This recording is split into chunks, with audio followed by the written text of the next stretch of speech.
Masechet Moed Katan, Daf 21.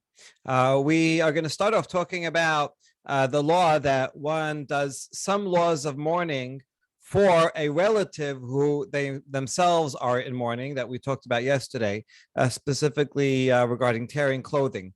Then we're going to be speaking about an Avel learning and teaching Torah. And then the rest of the daf will be focused on the first 3 days of Avelut, which are the most intense and have their own special laws. And we'll see regarding those 3 days, the laws of an Avel wearing tefillin, doing work, going to work, and greeting others. So we begin with the story. Amemar shechiv le barbere. Amemar lost his grandson.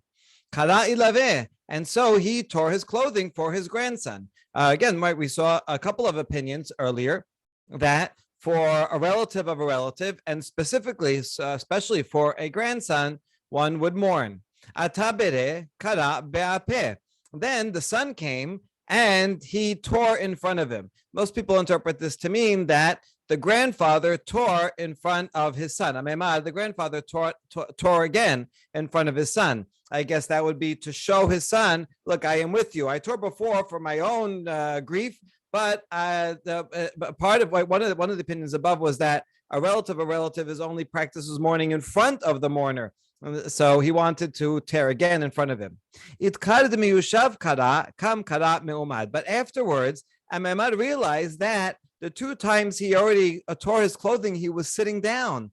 And you remember that the law is that you're supposed to tear standing up. So he stood up and tore his clothing for a 3rd time. Okay, that's the way it's usually understood. There is one Tosafot that says the second, it's a little strange. Why did he tear 3 times? So there is Tosafot that says the second one is actually talking about the son doing the tearing. And that would make the story make a little more sense. First, the grandfather tore because he lost his grandson. And this it's a relative of a relative. So that makes sense. Then the son came and he was standing up. And the son tore his clothing standing up.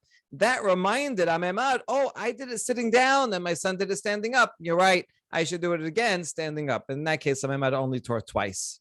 All right. Amar le Rav Asher le Amemad. Okay, now that we know the story and he saw Amemad go and tear a second or even maybe a 3rd time, Rav Asher says, what's your source that one must tear clothing standing up? Tichtiv vayakom Iyov vayikra et me'ilom. Iyov stood up and tore his clothing. When Iyov heard about the deaths of his children, he stood up. So there we learn from Iyov that one should be standing. Hold on, it's just because this is standing. Here's another place when someone does chalitza. He does not, his brother died without children, and he does not want to marry his sister-in-law. So it says he stands up and he says, I don't want to marry her. And he does the chalitza, the whole chalitza ceremony. So since it says ve'amad there, hachanameh, would you say also that has to be done standing?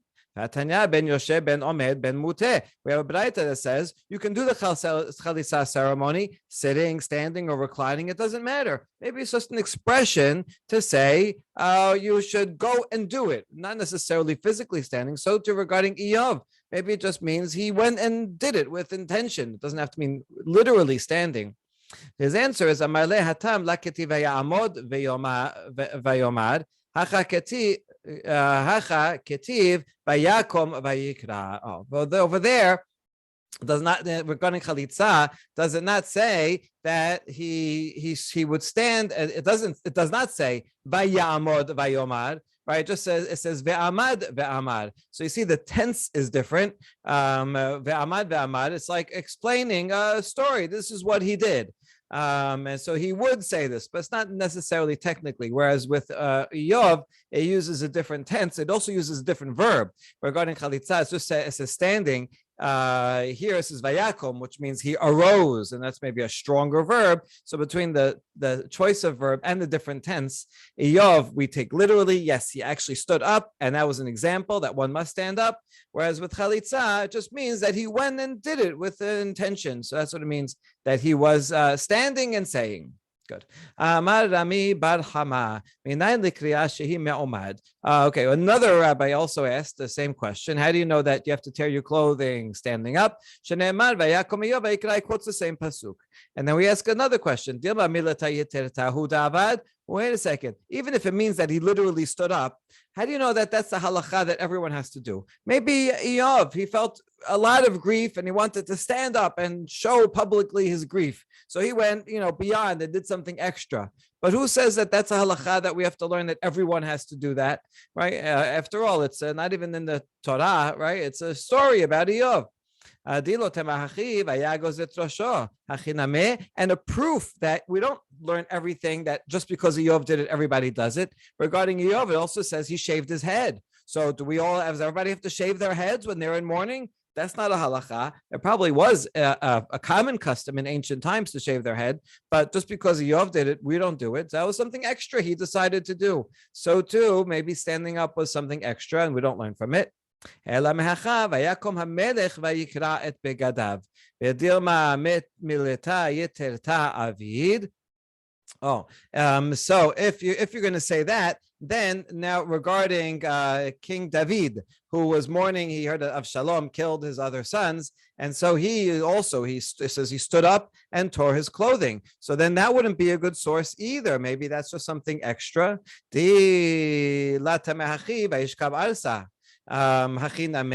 Well, because if you don't say that, it also says regarding David that he slept on the ground.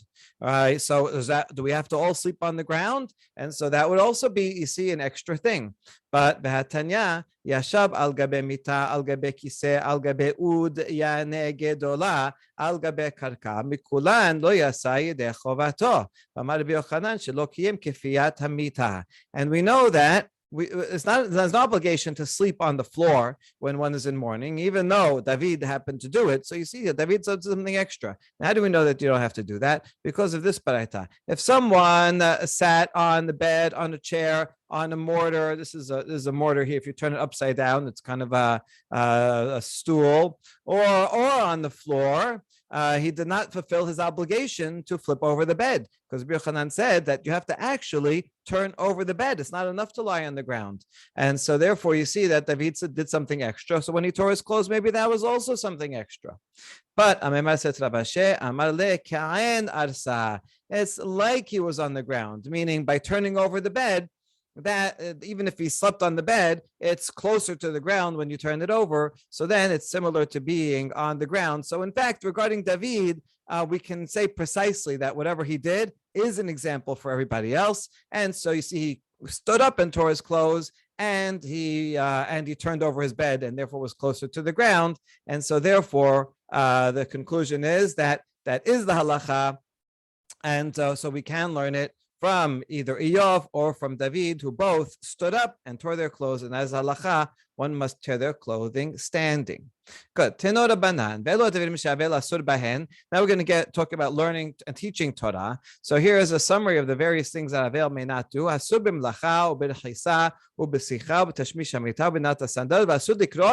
בתורה ובנביאים, בכתובים, ולשנות במשנה, במדרש, בהלכות ובתלמוד ובאגדות. Okay. So Avel may not do work. We're going to get to that soon. He may not wash. He may not put on, anoint with oil, and may not use the bed, be intimate with his wife, may not wear shoes, and may not read Tanakh. He cannot study Mishnah. Mishnot is by heart, to review Mishnah by heart. And he cannot learn Midrash. So that would be anything that you're explaining Pesukim. Halachot, or betamud or ba'agadot. So halachot would be meaning laws, as opposed to agadot, which is stories. Now Talmud is an interesting word here, because we're studying Talmud. And so this Talmud can't be referring to itself because it wasn't written yet. This is a Braita. This is a Tanaitic source. There was no Gemara. So Talmud here does not refer to Gemara, but rather a type of learning, whereas halachot is reviewing the basic halachot. Talmud would be comparing one halakha to another, trying to derive laws, and thinking about the reason for it. There's a question here: can you read Tehillim? The answer is no. Someone who is an Avel should not be reading Tehillim, even though people gather in the house. Is our custom that they read Tehillim. The Avel should sit on the side and listen, but should not be reading Tehillim himself, because that's part of Ketuvim. Okay, so that was the word Talmud here would mean in-depth type of study of Tannaitic sources. But the word is interesting because if we look here at the manuscripts, you'll see that in printed editions, it has in the Vilna Shas, it has Balachot Ubashas. And that's anachronistic to have the word shas in the middle in the shas, but before it was in the Braita, before it was actually in existence. The previous two printed editions do have the word Talmud, and Talmud does appear in a couple of manuscripts, but beforehand, Mishnah and Talmud. So in other words, straightforward memorization learning and in-depth type of learning. And then it would be halachot and agadot. So those two different genres of law and narrative. So you could have the word Talmud, but that anyway only appears in two manuscripts. Most manuscripts do not have the word Talmud, and none of them have Shas. So anyway, that's the Torah that existed then. Obviously today also learning Gemara would not be allowed when one is in mourning. Okay. However, if the public need him, if this is a teacher of the public and they're going to go a whole week without learning Torah, without his knowledge, they need to ask him questions, they need to learn from him, then he does not have to refrain from teaching them. Rabbi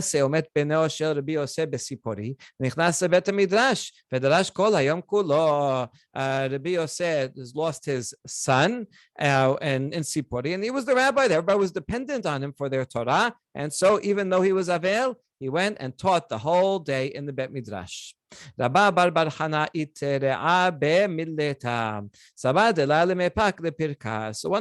Chana, he also had a death in his family, and he said, I better not go to the Pirka. Pirka is the Aramaic word for Perek, which means a section. This was a public derasha that rabbis gave on special occasions, like on a holiday. And so he says, I guess I'm in mourning, I'm not going to go and teach the public derasha. Bechana reminded him of this braita here that says if the public needs you, then you got to go. So he went. He said, I'm going to give the derasha. Now that he's giving it, he thought he's going to do it in the regular way. Normally, when a rabbi gives a public derasha, he has a lot of people there. They didn't have loudspeakers, so they'd use a human loudspeaker. It wasn't honorable for the rabbi to have to stand up and shout.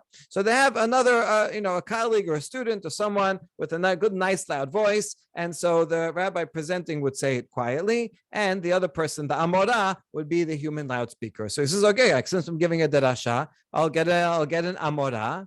Amar le Rav Tanya bilbad shelo yamid turgeman. But I've told him no, that you're only allowed to teach when you're an avel if you don't use a turgeman. Turgeman usually means a translator. They're not translating it to a different language, but just like a translator repeats what the first person said, so too the human loudspeaker does. There's two different names for the same title, amorah and turgeman.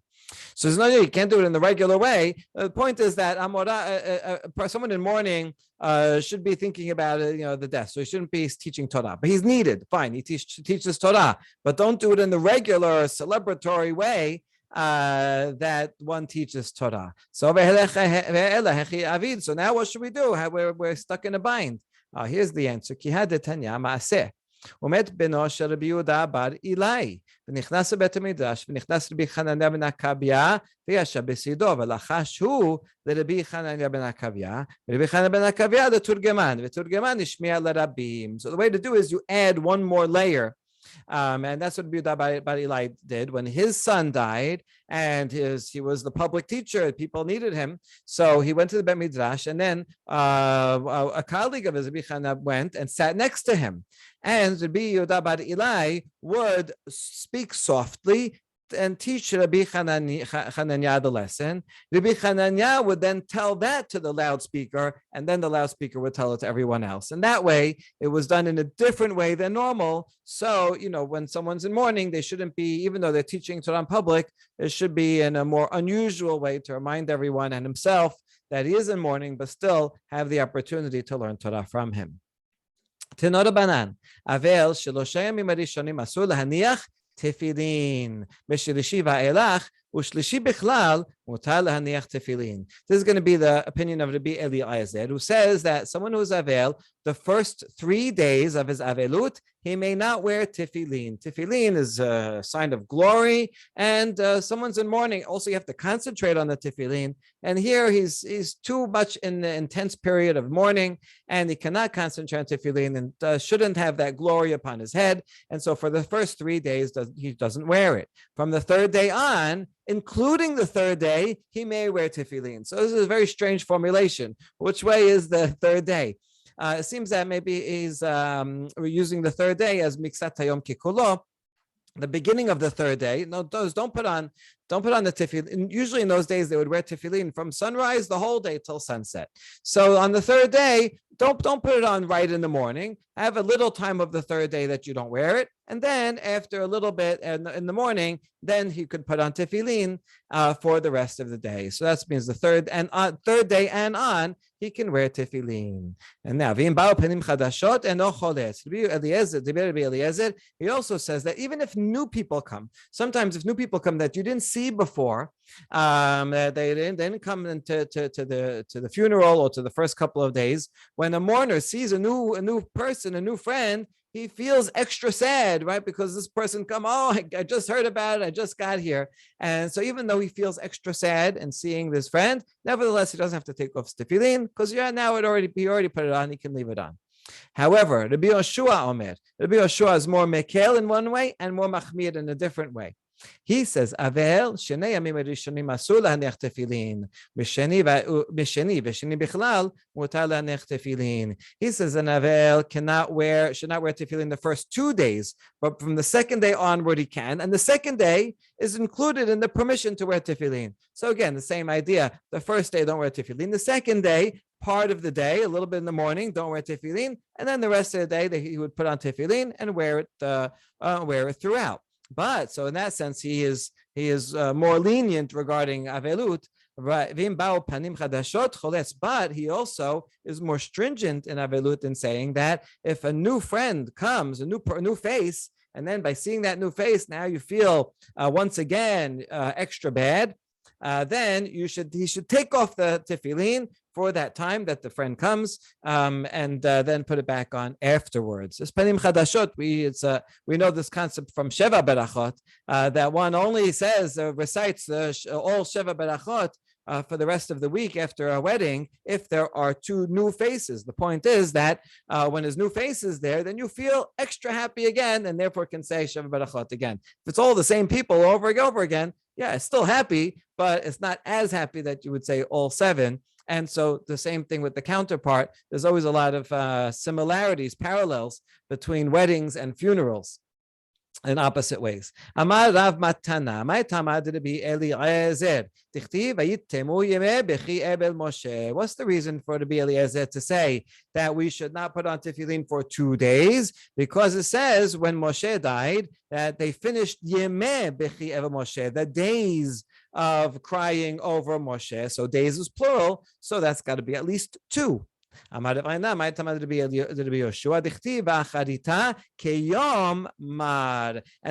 Yoshua that says you only don't put on tefillin for 1 day is pasuk in Amos that I will make it like mourning for an only son, and its end as a bitter day. You see, it's only 1 day here for when he's describing someone in mourning. And that's Rabbi Yoshua says only 1 day. Good. Rabbi Yoshua, Rabbi Yoshua, what do you do with the pasuk about Moshe? That's plural days.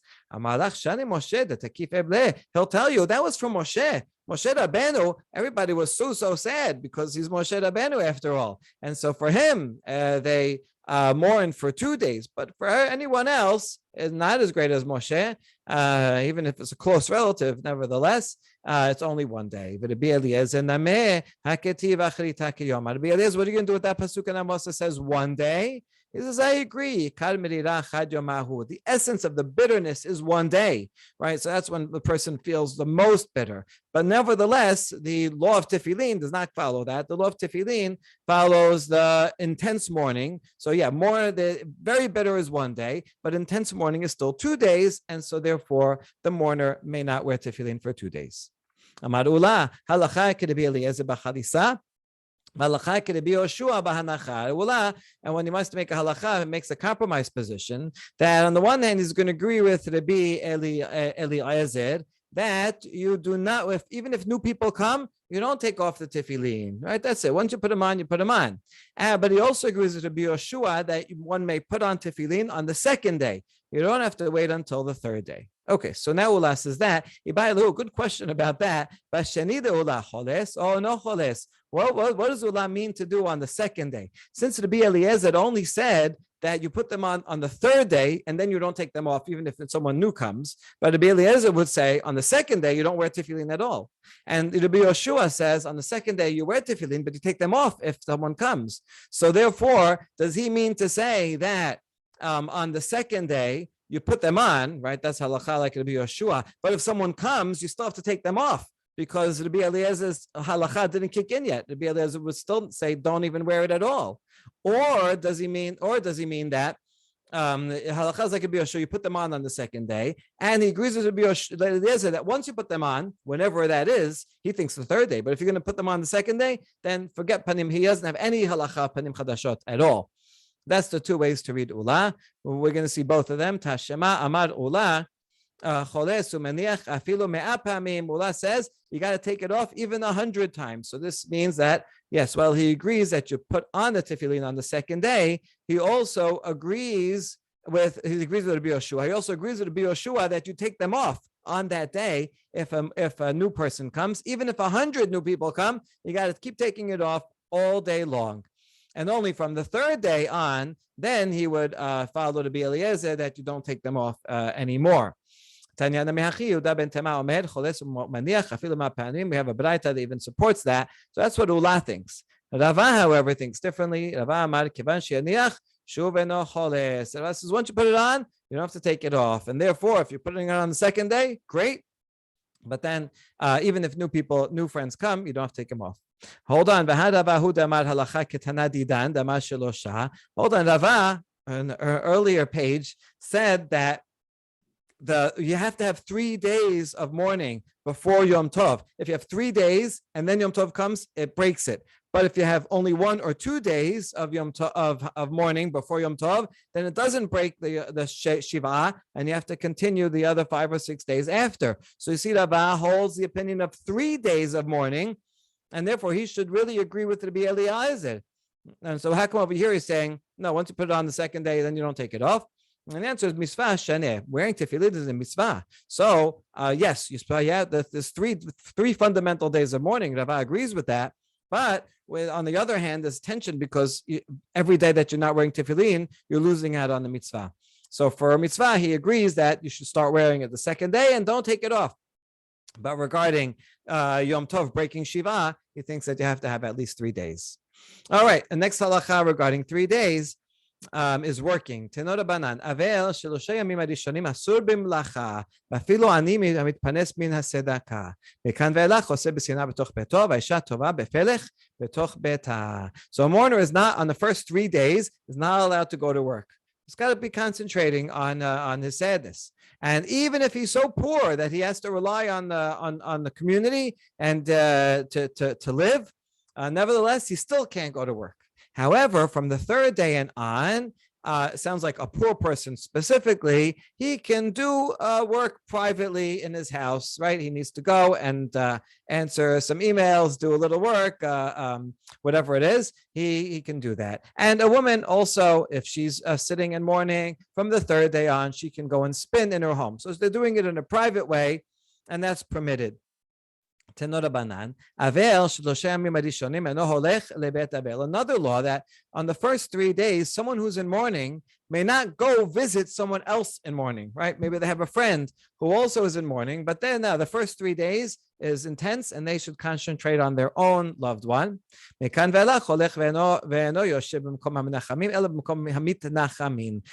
3rd till 7th day onward, the mourner can go and visit a different house of mourning. So they want to pay condolence to them. And when they go there, they should not sit together with the consolers, but rather with the avelim in that house, those being consoled, since they are also avelim at that time. Okay, interesting halacha based on this. Tosafot says that this is the reason why we may all go to Bet Knesset on Tisha B'Av, even though Tisha B'Av is a day of national mourning, and so everybody is like a mourner. But it's not like the first 3 days. It's only been 2,000 years. So it's like after the third day, and therefore we can go to another place like a public house of mourning and console each other. That's what Tisha B'Av is about. That's very interesting application. Tenora banan aver shelosha yamim harishonim asur b'she'ilat shalom. Okay, during the first 3 days, an aver may not greet others. משלושה ועד השבעה משיב ואינו שואל. From 3 to 7, so on the first 3 days he cannot greet others, and he cannot respond to anyone greeting him. From the 3 to 7, he can respond. If someone comes and says hello to him, he can say hello, and he can say it in a soft voice. But the mourner should not initiate greeting someone.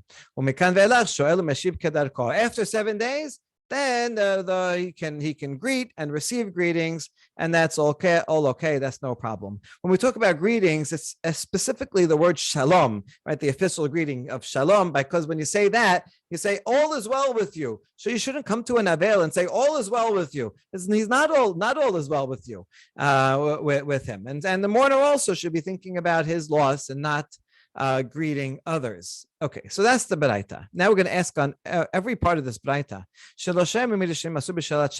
The first 3 days, the mourner cannot greet anybody. Is that true? Here's an interesting story. One time, Rabbi Akiva's children died. Okay, poor guy. He lost his students. He lost his children. And so everybody came to eulogize him, a huge crowd. They came to honor Rabbi Akiva, and so they all came to their sped. Sounds like their sped was at the funeral on the first day. בשעת פטירתן עמד רבי עקיבא על ספסל גדול ואמר, אחינו בית ישראל שמעו, אפילו שני בנים חתנים, מנוחם הוא בשביל כבוד שעשיתם. So after the levaya, Rabbi Akiva stood up on a stool, and he said, listen, all my brethren, all of Israel, even if my 2 sons had been grooms, so maybe they're probably younger, but when if someone dies on their wedding day, that's even worse. This is even if it was worse than it actually was, and my sons were grooms. You all coming out to console me, your consolation that you did was a great honor that you did, and I would be consoled. So he's like, thank you everybody for coming. Now, I know you do not come from me just because my name is Akiva. There's a lot of people named Akiva in the marketplace, so it's not just that you're coming from my name. I know you came because you thought to yourselves, you came because of the Torah that I represent.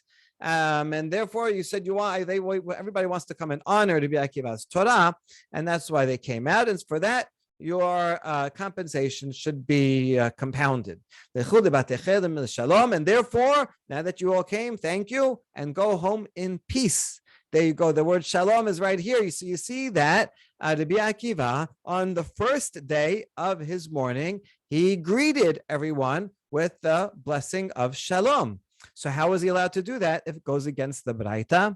And the answer is Kivod Rabim Shaneh. This is for the public. He has thousands of people came. He's not going to say anything. It wouldn't be appropriate. It would be rude for him to say nothing. He had to tell them something, so therefore he gave them the speech. But if it's one-on-one, then you don't get to say a greeting, you don't say hello, you don't say goodbye, you don't say shalom, and the single person understands that just because you're in mourning. Okay, so that's an important exception. Sometimes you do find in a funeral, a relative will sincerely be moved that many people came and want to thank them for coming. So Rabbi Akiva does that too. Now quoting the Baraita again.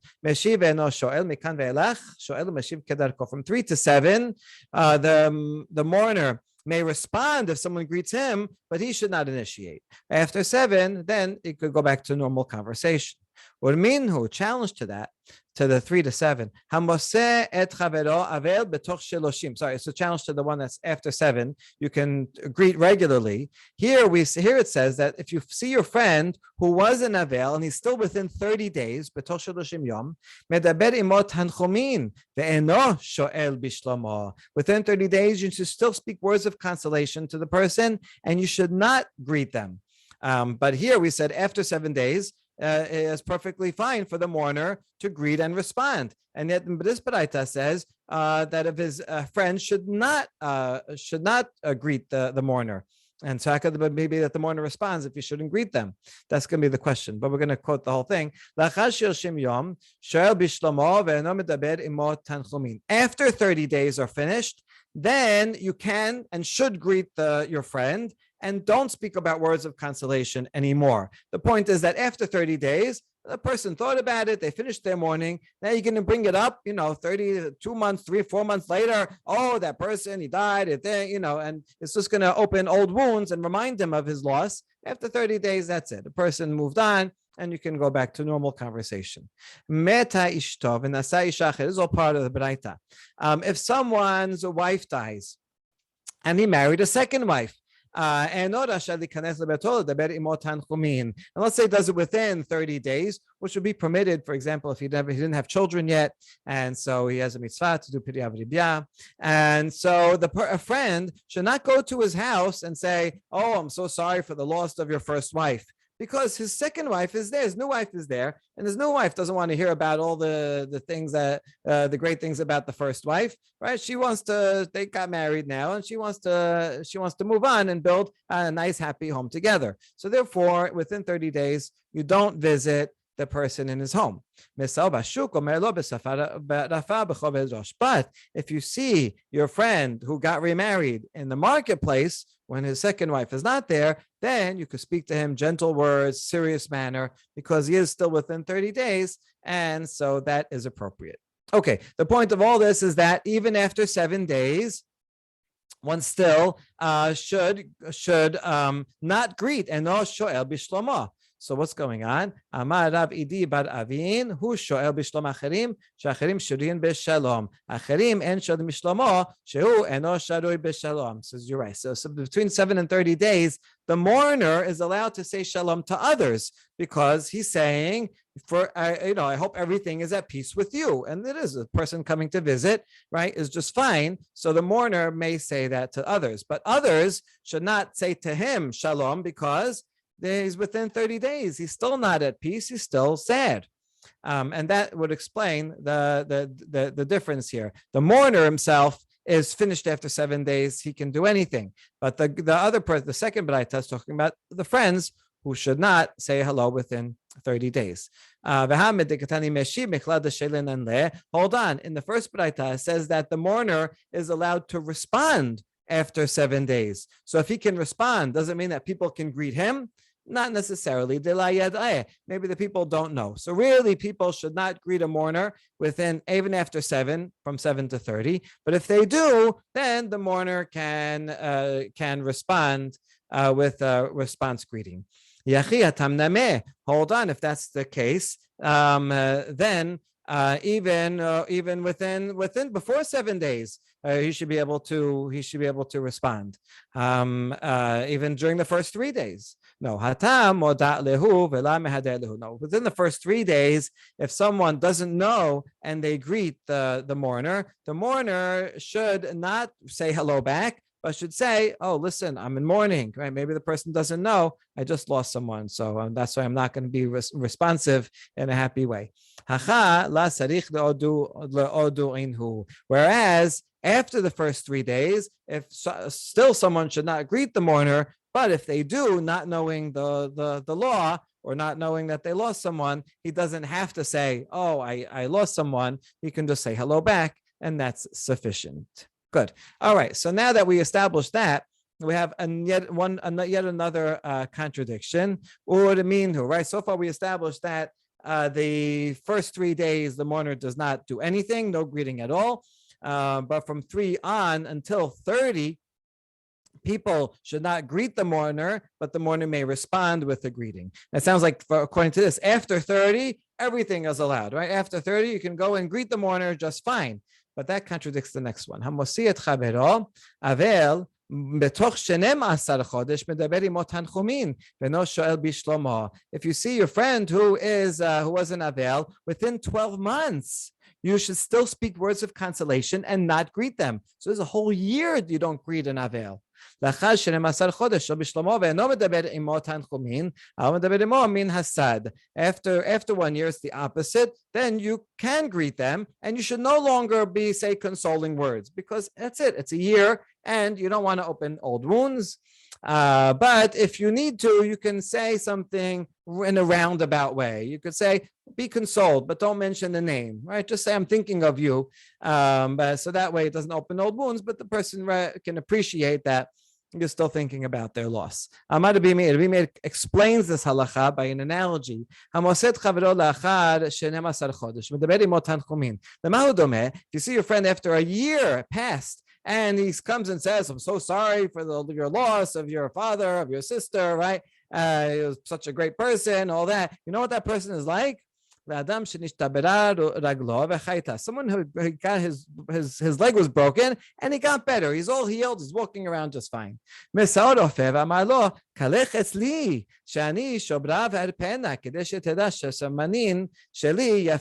the doctor finds him and says, oh, you know what? You should really come to me. You should come to my office, and I'll show you. I'll break it again, and I will heal it so I can show you what a great doctor I am and how my medicines work so well. So too, if someone after 1 year comes and says, "Oh, you lost your parent," right? I'm so sorry, it's so bad. Oh, I want to give you consolation. That guy doesn't need that anymore, right? That's it. If it's past a year, person feels consoled. So then it's not appropriate anymore to say anything. If you want to say, I'm thinking about you today on the person's yahrzeit. Okay, that's fine. You do it in a roundabout way. Okay, so that's all the challenge, because beforehand we established that after 30 days, then you can greet every people and even a mourner in a regular way. And here it says, before a year, one should not greet a person. This last braita was talking about parents, and after all, right, people do are in a state of mourning for parents for a whole year. Don't go to parties, and so for parents, you have to show more respect. And so if someone lost a parent, then you should still not greet them and give them consolation for 1 year. But for other relatives, which is less, then it's only 30 days. You should give them consolation after 30 days. Then you may greet them. Hold on. For other relatives, how come it doesn't say that even after 30 days, maybe you want to mention something and you say, in thinking about your loss, that you can do it in a roundabout way? How come it doesn't say it regarding other relatives after 30 days? And we answer, you're right, it really should. This when